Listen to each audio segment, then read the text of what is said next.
Hi, and welcome back to Stop Being Sold. My name is Michelle, and I'm here with Brian. And in this video, we're talking about the Silicon Valley Bank and Signature Bank collapse. What happened? What's the latest on this developing situation? And what you need to be worried about for the future. Now, Brian and I are committed to education and not sensationalizing and selling a story through fear. It's our commitment to present the facts as they are right now so you can make the best informed decision for your finances. There's a lot of fear about the integrity of our banks right now, and rightfully so, and whether or not people like you and me are going to be able to get our money out of our banks should this contagion spread to other banks. And I think it's really important, Brian, for us to set the stage before we go into all that and explain what happened with Silicon Valley Bank and talk a little bit about Signature Bank as well. And then we can get into how serious this is for those watching and also for the economy in general. So why don't you just take us through what happened? Set the stage there. Yeah, it's easier to start with. Let's start with just the facts. Okay, here's what happened. Silicon Valley Bank was a bank to startups and to venture capital firms in California. They were flush with cash, growing to nearly $200 billion in deposits by December of 2022. Now, to protect this cash, they bought treasuries and government-backed securities. But here's the issue. With the Fed rapidly rising interest rates, like we've talked about many times on this channel, in all of 2022, short-term rates passed the mostly long-dated securities. That was the problem. Right. This led to a substantial on-paper loss for the bank. Huge risk to the bank. As the rates rose, lending to these startup companies started to dwindle.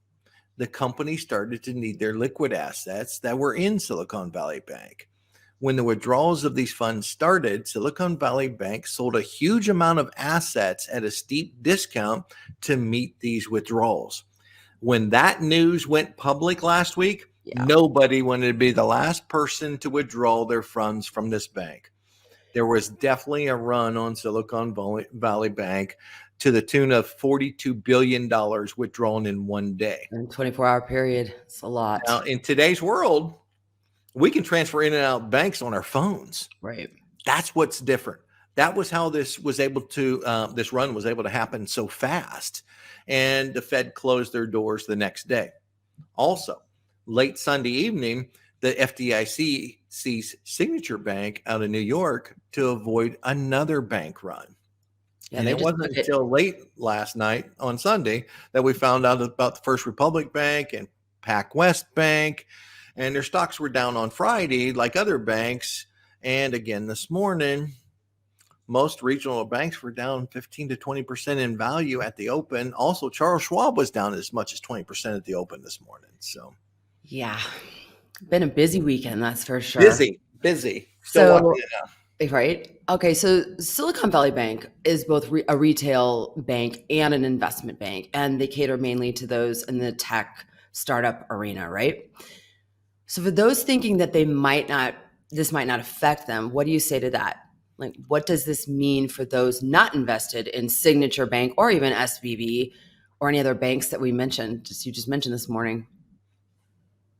Yeah. First of all, if you're an investor or a bondholder in Signature Valley Bank, we haven't seen what's happening with Signature yet. Yes, they were closed, but we don't know what's happening with the stock or bondholders yet. But in SVB, Signature Valley Bank, SVB, you will lose everything. If you're an investor or bondholder of that company, you will lose everything. You are not protected by the FDIC insured. Okay. But if you're a bank customer or a depositor, you will be made whole, meaning you will get all of your deposits back by the new Fed's Emergency Lending Facility Program, or what they are also calling the Bank Term Funding Program, which was announced late last night by Treasury Secretary Janet Yellen, Fed Chair Jay Powell, and Martin Grunberg of the FDIC. This new emergency lending program will look like this. They're going to give loans to those banks for up to 1 year. And if a bank takes the loan, they have to pledge high quality collateral like their treasuries, mortgage-backed securities, and any agency debt. The Fed will lend against the security's original value rather than its depressed market value thus potentially allowing banks to delay recognizing their losses for up to 1 year. The problem is that losses are on all banks' balance sheets right now for the exact same situation here. Yeah, exactly. And I think the bigger picture here with Silicon Valley Bank is just how illiquid banks are, how many on paper, right, Right. are really in the hole because of how many 10-year treasury notes and mortgage-backed securities they're invested in. Yeah, this really became apparent over the weekend just how fragile these banks were. Makes you wonder how many more have underwater 10-year treasuries on their books. Yep. All these banks have these assets, and any 10-year notes bought in the last year are basically underwater due to the fast rise in interest rates. Sure. They buy them for security. That's great. But when rates are skyrocketing, it's working against their books. You don't raise interest rates this fast in a year without potentially creating a contagion problem. Yeah, what we're seeing right now. So back to the Fed's emergency lending facility program. This is sort of a bailout, but not really, but it is because no losses will be borne by the taxpayer, but the banks will have to bail themselves out, but sort of like, let's talk about what this actually is. Yes, no taxpayers will pay for this, according to Mhm. the Fed, and the White House verified that this morning. To shore up deposits in case of another run on the bank, these banking institutions will have to pledge their highest quality assets to protect depositors in the future. Basically, the Fed will print money to lend you money against your high quality assets so the paper losses don't come to fruition, at least for 12 months. But the issue is, Michelle, I see that this can't go on forever. Yeah, well, and my big question is what happens a year from now when they have to pay up?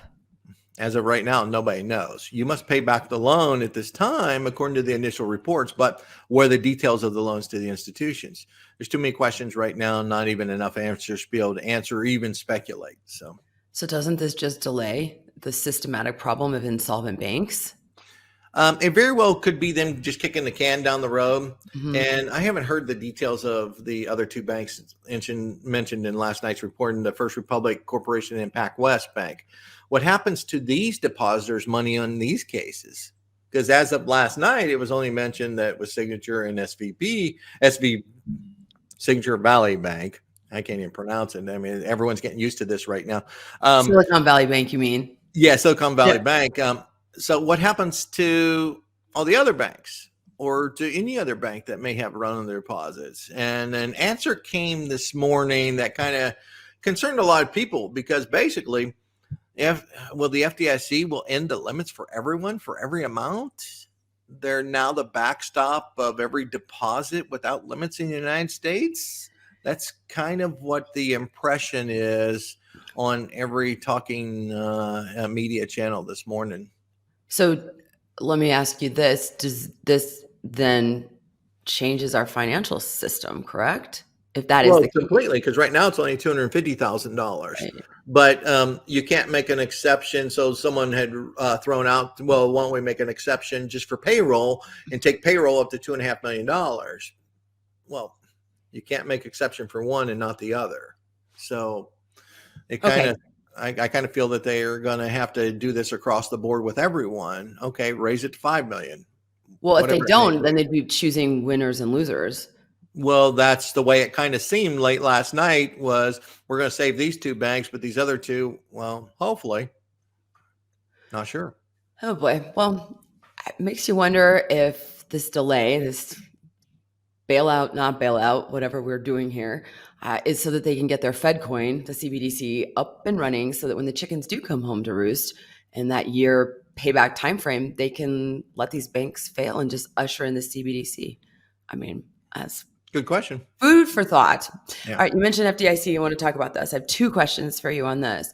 Does this new program then negate the FDIC? And do you think this is because the FDIC doesn't actually have anywhere near that 9 trillion in assets they need to cover current deposits under 250,000 because they are insolvent? Well, in the eyes of the FDIC, no, it doesn't negate them. What Okay. it does is it buys time for the assets to come to maturity and get away from being underwater on the books. Okay. With regard to your second question, They said they won't print more money, but they had to. If there was a serious run on all banks, they would have to print it Yeah. to cover. Otherwise, you'd see people in the streets. Right. Okay. So talking about it buys them time for the assets to come to maturity. So does this mean that the Fed will have to lower rates in order for those bonds to, I mean, for books to look better?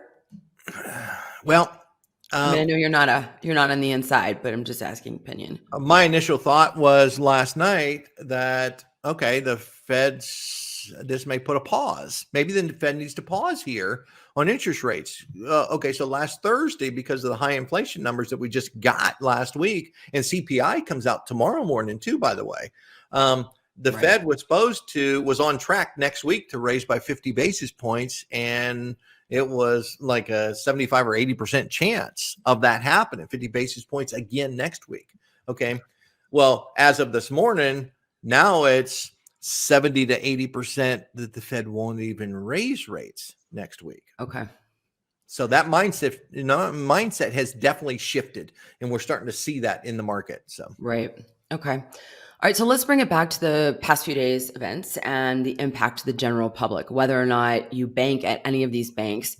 Here's my question. Is it better for people to move their money to a bigger bank, or is a smaller regional bank a safer option?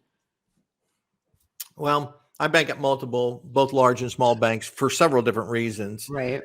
So I'm really not sure of the answer here. And here's why. Before this past weekend, nobody knew how negative the balance sheets of all these banks were. Right. And I listen to earnings reports all the time and never heard anything regarding the losses that were on paper on treasuries. Oh boy. Well, is there anything that concerns you, like with all these companies that had deposits, specifically with uh, what's SVB, Silicon Valley Bank? Yeah, many of these companies were startup companies. Okay, they had credit lines with these banks, Mhm. and they're going to need to draw on these lines to further their growth of their businesses. Also, some of these were in the process of getting their next rounds of funding to grow their businesses. Right. Where the funds going to come from now? Will credit lines be pulled? Will businesses shutter because of no new funding? Too many unanswered questions here. Yeah, there are. And it's all very unsettling, not just this weekend's event, but the potential fallout from what's happened. And I will say one thing on this here. The Fed was backed into a corner here, and for one reason. Let's put it this way: the payrolls that were going out to these companies, Yeah, um, millions of people would not have received a payroll sure. if these uninsured deposits were not covered. And so the Fed had to do this. So going forward, let's put it this way: they listening to overnight, all night, and then even this morning, CEO after CEO after Right. CEO of these startups that had money at this bank, they're like, yeah, we were ready to lay off, mass layoffs as of Monday morning, and as of today. So if you can't pay your people, you can't Yeah. keep them on your books. So mass layoffs were ready to start to the tunes of could have been millions of people. All right. Well, we'll see how this story continues to fold. Stay tuned to this channel because we are going to be putting out videos about it. We also put out shorts as well. Check those Right. out. Don't forget to subscribe and like. And here's what we're going to do: we're putting a video about CBDCs. Are they better banking or super dangerous to your privacy and your security and your freedom? So check that out. It is in the pinned comment and the description below. All right, Brian, this has been really informative. Thank you for staying on top of all this and having this conversation. Anything else you want to add before we wrap it up? And just be calm. If there wasn't a run on the banks, in all honesty, um, the maturities, the treasuries that were in these banks would have came to full maturity, Mhm. and there wouldn't have been an issue. So just remember that. And once the run started, it accelerated because there Accelerates was a it. lot of people going out there saying, "Run, get everything you can out of the bank." Yeah. All right. All right. Well, thank you so much. Thanks to everyone who watched. Have a good one. Thanks, everyone. Have a great day.